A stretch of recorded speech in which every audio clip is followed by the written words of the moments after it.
มาทุกคนวันนี้พาทุกคนมากินมะขามกินอยู่กองกกเลยเนาะกองกกเลยเจียวปลาแดกเขานี่มะขามน้อยขามอ่อน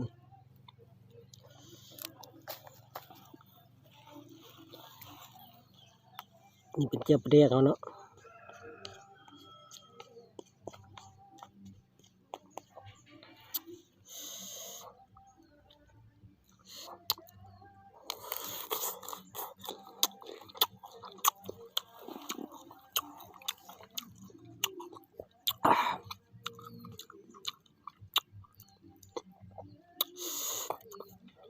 เจียวปลาแดกบ้านนาเขา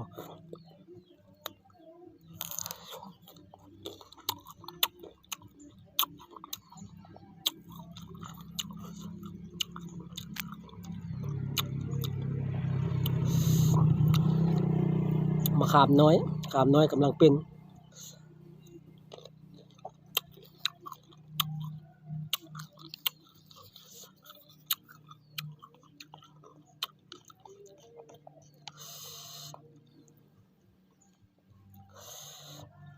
แล้ว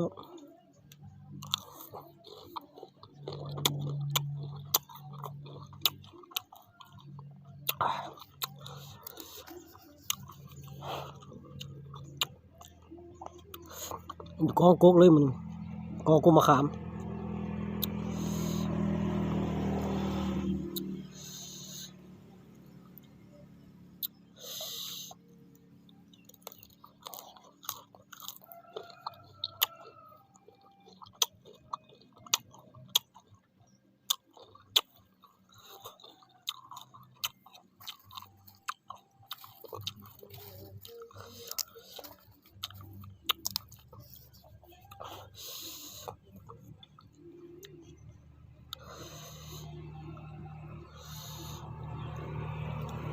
มันยั่วๆเลย